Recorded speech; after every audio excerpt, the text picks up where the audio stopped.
আসসালামু আলাইকুম everyone, welcome back to my Naba Islam kitchen. কেমন আছেন সবাই? আশা করি অনেক অনেক ভালো আছেন। আমি তাসমিম, নাবা ইসলাম কিচেনে সবাইকে আরও একবার স্বাগতম। আজকের পর্বে আমি আপনাদেরকে তৈরি করে দেখাবো কিভাবে আপনারা খুব সহজ পদ্ধতিতে সহজভাবে একদম দুর্গন্ধমুক্তভাবে আপনার কিভাবে লইটা শুটকি রান্না করবেন। আর এই রেসিপিটা যদি আপনার পাতে থাকে আর অন্য কোনো তরকারির কোনো প্রয়োজন নেই, অবশ্যই একবার বাসায় ট্রাই করবেন আর ট্রাই করে দেখতে পারেন কতটা পারফেক্ট একটা রেসিপি। তো কথা না বাড়িয়ে চলুন দেখা যাক কীভাবে এই রান্নাটি করে নেবেন। তো প্রথমেই আমি এখানে কিছু লইটা শুটকি নিয়েছি আর দেখতে পাচ্ছেন এগুলো আমি একটু ছোট ছোট করে পিসেস করে নিয়েছি। খেয়াল করেছেন নিশ্চয়ই আমি কতটুকু পিসেস করে নিয়েছি। এখানে কিন্তু আমি মোটামুটি 200 গ্রাম শুটকি নিয়েছি। দেখতে পাচ্ছেন এখানে আমি একটা বাটি ভর্তি করে নিয়েছি। আর এগুলো এখন আমি একটা সাইডে রেখে দিচ্ছি। আর কি কি উপকরণগুলো লাগছে সেগুলো আমি দেখিয়ে দিচ্ছি। তো এখানে আমি নিয়েছি কিছু পেঁয়াজ কুচি, আর এখানে নিয়েছি কিছু রসুন কুচি আর কিছু কাঁচামরিচ কুচি। তো মোটামুটি এখানে আমি দেশি রসুন নিয়েছি 10টা। তো 10টা রসুন এখানে আমি কুচি করে নিয়েছি, দেখতেই পাচ্ছেন একদম ছোট করে কুচি করে নিয়েছি। আর এখানে আমি পেঁয়াজ কুচি করে নিয়েছি মাঝারি সাইজের 6টা। এখানে কিন্তু আমি মাঝারি সাইজের 6টা পেঁয়াজ নিয়েছি। আর এখানে মোটামুটি মেজারমেন্ট কাপে 1 কাপের থেকে বেশি হবে। তো দেখতে পাচ্ছেন সবগুলো পেঁয়াজ কিন্তু আমি সমানভাবে মিহি করে কুচি করে নিয়েছি। এটা কিন্তু বেশি কম থাকলে সেদ্ধ হওয়ার জন্য একটু সমস্যা হতে পারে। তো এখন আমি চলে এসেছি কিচেনে। আর আমি এখানে একটি 5 ইনের কড়াই বসিয়ে দিয়ে দিচ্ছি এখানে আমি নরমাল পানি। ইম্পর্ট্যান্ট একটা জিনিস যে এই শুটকিটা রান্না করতে যে শুটকির মাঝে একটা বাজে স্মেল থাকে সেটা দূর করতেই কিন্তু এই কাজটি করা। তো এখন আমি দিয়ে দিচ্ছি যে কেটে রাখা শুটকিগুলো। আর এখন আমি চুলাটা অন করে দিয়েছি, একটু নেড়ে ছেড়ে এটা আমি ঢেকে দিচ্ছি 5 মিনিটের জন্য। এই শুটকিটা আমি মোটামুটি 6 থেকে 7 মিনিটের মতো সেদ্ধ করে নেব। তো দেখতেই পাচ্ছেন আমি এগুলো দিয়ে এখন ঢেকে দিচ্ছি 5 মিনিটের জন্য। বলক আসা পর্যন্ত অপেক্ষা করলাম। দেখতেই পাচ্ছেন মোটামুটি আমি 4 মিনিট পর ফিরে আসলাম। আর এখন আমি একটু নাড়িয়ে চাড়িয়ে দেখে দিচ্ছি এটা সেদ্ধ হয়েছে কি না। এখানে ছোট্ট একটি টিপস, আপনি কিন্তু অবশ্যই এই স্টেপটি ফলো করবেন। আগে কিন্তু দেখবেন যে এই শুটকিগুলো এখানে সেদ্ধ হয়েছে কি না। যদি সেদ্ধ হয়ে থাকে তাহলে বুঝবেন পারফেক্টলিভাবে এটার গন্ধটা চলে গিয়েছে।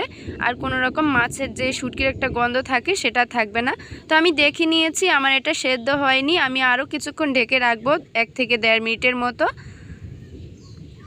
তো আলহামদুলিল্লাহ দেখুন আমি প্রায় 1.5 মিনিট পর ফিরে আসলাম। আর এখন আমার শুটকিটা মোটামুটি একদম পারফেক্টলিভাবে সেদ্ধ হয়ে গিয়েছে। তো আমি একটা স্ট্রেনার সাহায্যে এই শুটকিগুলো আমি ছেঁকে নিচ্ছি। তবে আপনারা চাইলে কিন্তু এটা স্ট্রেনার ছাড়াও করতে পারেন। আপনার একদম চালনি থাকলে বা জালি থাকলে আপনারা সেখানেও একবার এগুলো ঢেলে নিতে পারেন আর পানিগুলো আপনারা ছেঁকে নিতে পারেন।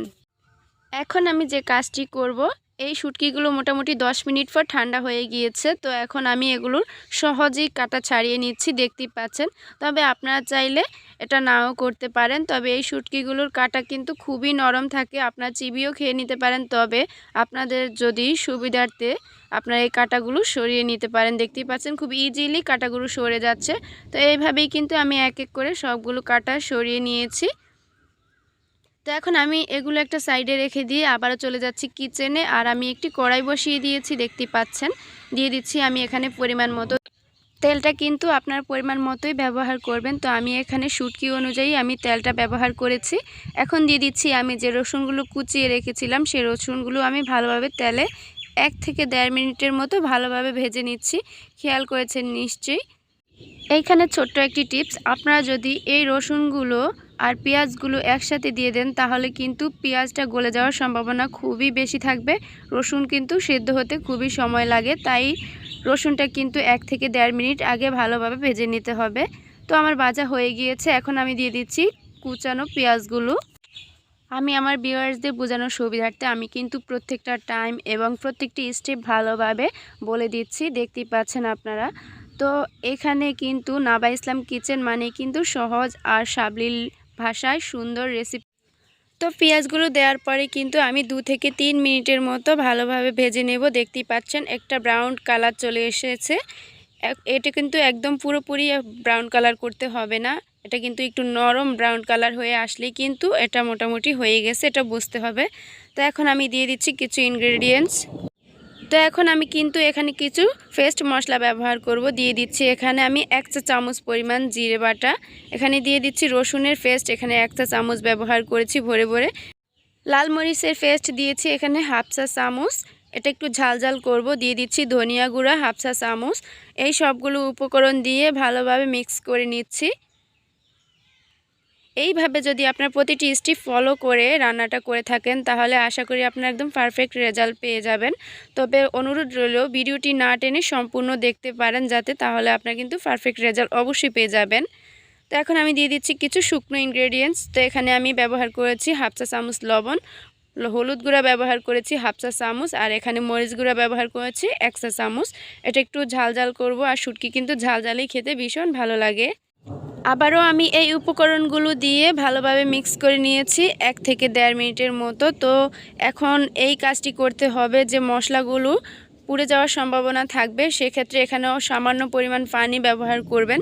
আপনারা পানির পরিমাণটা দেখে আশা করি বুঝতে পারতেছেন আমি এখানে কতটুকু পানি ব্যবহার করেছি। তো পানিটা দিয়ে এখন আমি দিয়ে দিচ্ছি শুটকিগুলো। একটু মশলাটা ফুটে আসলেই কিন্তু দিতে হবে। তো শুটকিগুলো দিয়ে আমি আবারও ভালোভাবে সবগুলো উপকরণ মিক্স করে নিচ্ছি। প্রায় 1 থেকে 1.5 মিনিটের মতো নেড়ে ছেড়ে আমি ঢেকে দিচ্ছি 2 থেকে 3 মিনিটের জন্য। ঢেকে দিয়ে আমি অপেক্ষা করব একদম বলক আসা পর্যন্ত, আর তেলটা যতক্ষণে না উপরে ছেড়ে আসছে ততক্ষণ পর্যন্ত। আলহামদুলিল্লাহ, আপনার ভিডিওতে দেখতেই পাচ্ছেন আমার তেলটা একদম উপরে ছেড়ে এসেছে। এই পর্যায়ে কিন্তু এটা আরও কিছুক্ষণ নেড়ে চেড়ে নিতে হবে। অবশ্যই খেয়াল রাখতে হবে তলানিতে যেন না লেগে যায়, তাহলে খেতে ভালো লাগবে না। নাইস একটা স্মেল যে বের হচ্ছে সেটা কিন্তু থাকবে না। আর আমি কিন্তু এই ঢেকে দেওয়ার মাঝখানেও 2 থেকে 3 বার নেড়ে চেড়ে দিয়েছিলাম। অবশ্যই এই কাজটি করতে হবে। তো দেখতে পাচ্ছেন এখন আমি এখানে কিছু কাঁচামরিচ কুচি অ্যাড করে দিয়েছি। এখন আমি দিয়ে দিচ্ছি পরিমাণ মতো পানি, যেহেতু আমি এটা ভালোভাবে কষিয়ে নিয়েছি। এখানে খুব একটা পানির প্রয়োজন নেই, মোটামুটি এটা 70% সেদ্ধ হয়ে গিয়েছে। এই আমার কাজ কিন্তু মোটামুটি 80% কমপ্লিট। তো এখন আমি একটু নেড়ে ছেড়ে আবারও ঢেকে দিচ্ছি, আর আমি এটা সম্পূর্ণভাবে বলক চলে আসা পর্যন্ত অপেক্ষা করব। আবারও আমি প্রায় 3 মিনিট পর ফিরে আসলাম, আর দেখতেই পাচ্ছেন আমার এই রান্নাটা কিন্তু মোটামুটি কমপ্লিট হয়ে গিয়েছে। আর এখানে কিন্তু একদম পানি নেই, তেলটা উপরে ছেড়ে এসেছে। এখন বুঝতে হবে এই রান্নাটা কিন্তু একবারই কমপ্লিট। তো এখন আমি কিছু ধনিয়া পাতা কুচি ছড়িয়ে এইটা চুলা থেকে নামিয়ে নিব।